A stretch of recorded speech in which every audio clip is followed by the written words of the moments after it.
Welcome back to Mindset Rebuild. You know where we push those boundaries Yeah, and build a resilient and growth-focused mindset. absolutely. I'm Alan, And I'm Rebecca. and today we are diving deep into the myth of multitasking. Ooh, We're going to be looking at an excerpt from an article okay. called What Your Brain Looks Like on Multitasking. Interesting. Spoiler, it's not pretty. Oh, no. So many people think that multitasking is like this superpower Right. that helps them get so much more done. It's like a badge of honor almost. But what does the science actually say about juggling all these tasks? Well, the science actually says that multitasking is a total myth. Yeah.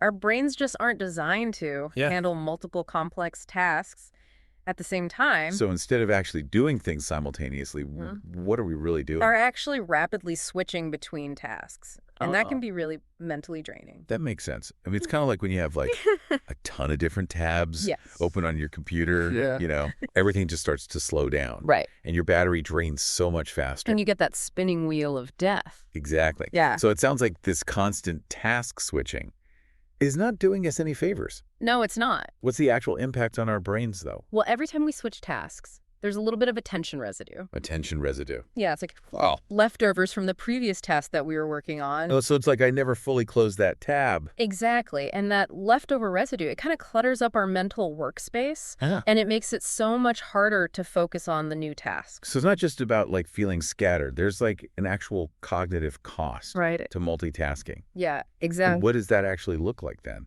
in terms of like stress levels or even mental fatigue? Well, studies show that multitasking can lead to a spike in cortisol, Okay. which is our stress hormone. And if we're constantly multitasking then, cortisol is just, You're basically living in a state of chronic stress. and that's not good.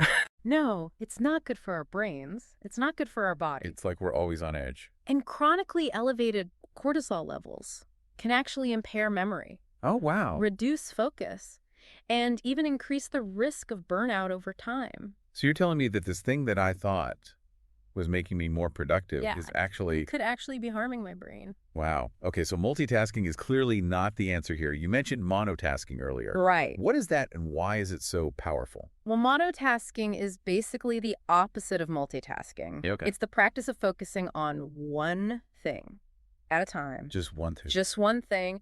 And when we monotask, we give our brains the space and the time to fully engage with that task. And when that happens, what does that actually look like? Well, it allows us to tap into this state of flow, Oh. where we experience that deep focus, that enhanced creativity, and that sense of effortless productivity. Like we're really in the zone. Exactly. But honestly, it's so hard to break free from these multitasking habits, I know it's a habit. especially in today's world. Like, how do we even start to embrace this monotasking magic? Well, I think it starts with awareness. Okay. Just noticing how often we switch tasks throughout the day. Like actually paying attention. Yeah, like keeping a little log Okay. or using an app or something. Got it. That can be super eye-opening. And then once you kind of have that awareness, what do you do? Well, you can start experimenting with techniques Mm, like time blocking, right. setting up a distraction-free workspace, Right. or using tools like the Pomodoro technique. To kind of help us focus. Exactly. But for those of us who are feeling a little overwhelmed by all of this, Yeah. what's a good first step? I think just starting small. Small. So even dedicating just 10 minutes to focused work on a single task, Okay. like setting a timer, eliminating all distractions, and just fully immersing yourself in that one thing. And that can make a difference. It can make a huge difference. You might be surprised at how much you can actually accomplish and how much calmer you feel when you give your brain that focused attention that it craves. So the key takeaway here is that multitasking Mm. is not the productivity booster that we thought it was. Exactly. In fact, it can actually lead to... It can lead to stress, burnout, Mhm. and decreased cognitive performance. which is like the opposite of what we want. Yeah. So what you're saying is that we need to ditch multitasking. I am. And embrace monotasking Yes. for our productivity and for our well-being. So if you're ready to really explore these ideas further and experiment with some practical strategies for building a more focused and resilient mindset, Yeah, be sure to subscribe to Mindset Rebuild at mindsetrebuild.substack.com. that's the place to be. We're all about pushing those boundaries. and cultivating a growth-focused mindset. Absolutely. As you go about your day, I want you to consider this. Mhm.